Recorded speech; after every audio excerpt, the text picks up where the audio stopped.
बिस्मिल्लाहिर्रहमानिर्रहीम। अस्सलाम वालेकुम। उम्मीद करती हूँ आप सब अल्लाह ताला के फज़ल व करम से ठीक-ठाक से होंगे। जी, आज मैं बना रही हूँ मिल्क शेक जापानी फल का। तो ये जापानी फल जो है ये एक मेरा फ़ेवरेट फ्रूटों में से एक फ्रूट है, जो मैं खाती भी हूँ बचपन से लेके आज तक। तो आज मैं इसका मिल्क शेक बना रही हूँ और आपसे भी ये एक रेसिपी शेयर कर रही हूँ। तो आइए बनाते हैं, शुरू करते हैं। बिस्मिल्लाहिर्रहमानिर्रहीम। ये मेरे पास जापानी फल है, तो चलिए स्टार्ट करते हैं, बनाते हैं। अब इसे थोड़ा साइड पे कर देते हैं जहाँ। ये सबसे पहले इसके ये जो ऊपर वाला पार्ट है ना, ये उतार लेंगे। अच्छा, ये बहुत ही बेचारे मासूम से होते हैं, तो आप ज़रा एहतियात से, जो हाथ के अंदर ही ना फंस जाए, ठीक है। इसी तरह ये मैं सारा ही कट कर लेती हूँ, तो फिर मिलती हूँ आपसे।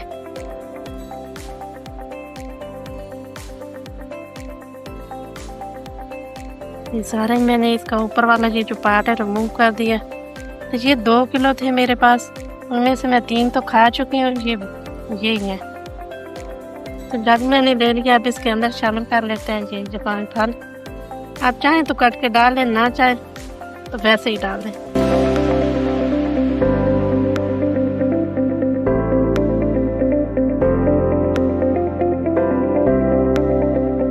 ब्लेंडर जब मैंने मशीन के ऊपर रख लिया, अब इसके अंदर जो शामिल कर लेते हैं दूध, और साथ में जो चीनी इस्तेमाल होती है उसकी जगह जो मैं शहद करूँगी। बाकी मेरे पास है ये हनी, ठीक है। क्योंकि ज़्यादा सर्दियों का मौसम है थोड़ा, इसलिए अब इसका एक फ्लेवर भी अच्छा आएगा और साथ में थोड़ा गरम होएगा, बच्चे बड़े सब फिट भी रहेंगे। तो ये मेरे पास खालिस है।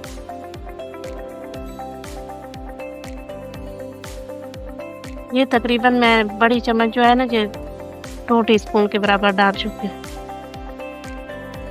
अब शामिल कर लेते हैं दूध।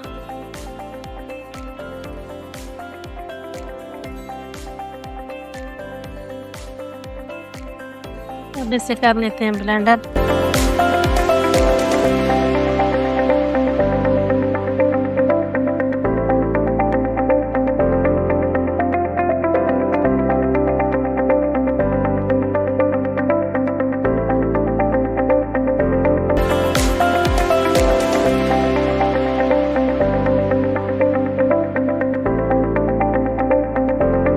आप इस मौसम में बनाएं तो ज़रूर शहद डालें, चीनी मत डालें। अगर घर में आपके पास मौजूद है, नहीं है तो फिर चीनी डाल लें। तो चलिए अब इसे इस छोटे जग स्मॉल के अंदर इसे कर लेते हैं डिश आउट। मुझे ये बहुत प्यारा है लगता है, जब भी कोई 1-2 मेहमान हो, कोई चीज़ सर्व करनी हो, मिल्क शेक वगैरह।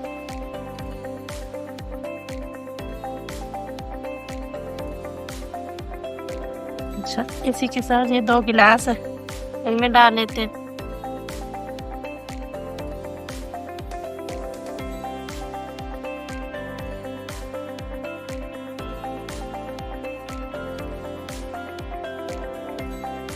अच्छा, मैंने ये थोड़ा थिक सा बनाया है, अगर आपको ज़्यादा चाहिए तो आप इसमें ना दूध थोड़ा और शामिल कर लें।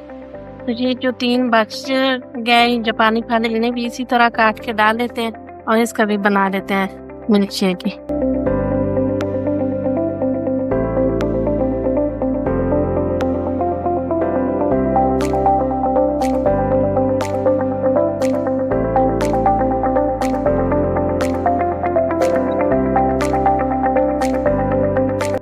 अब इसके अंदर शामिल कर लेते हैं ये शहद। इसमें कम ही करेंगे क्योंकि 3 है, इसलिए। यही काफ़ी है इसके अंदर।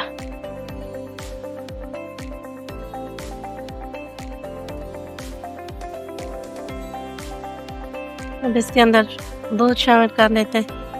अच्छा, इसके फ़ायदे जो है वो बहुत ज़्यादा हैं, आप ज़रूर खाया भी करें और इसी तरह जूस बनाया करें, मिल्क शेक बनाया करें। ये थोड़ा टाइम ही रहते हैं, ज़्यादा जो एक फ्रूट चलता रहता है ना हर सीज़न में, ये वो नहीं है, ठीक है। तो अब इसे कर लेते हैं ब्लेंडर।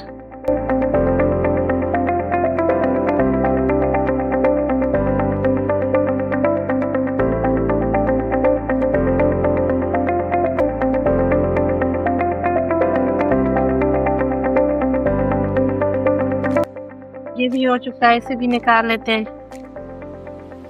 अब इसे भी डाल लेते हैं गिलास के अंदर।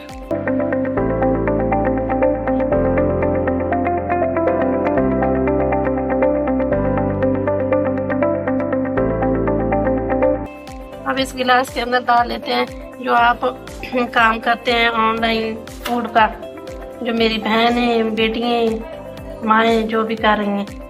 अच्छा, मैंने शुरू किया था फूड पांडे के ऊपर महक नहीं, इसी तरह ये मिल्क शेक वगैरह भी सब चीज़ें डाल के।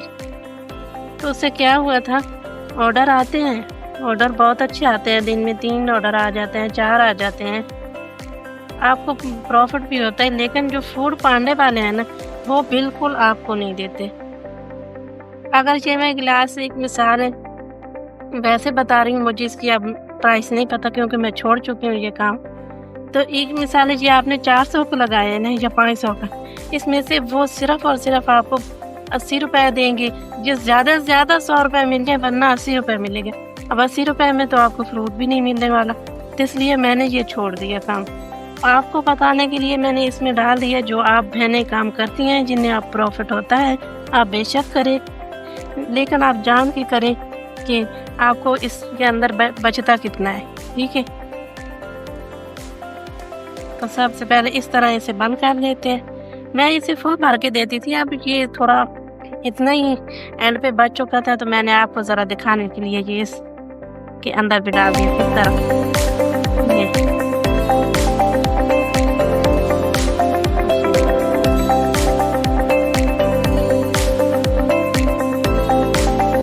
उम्मीद है ये मेरी जापानी फल की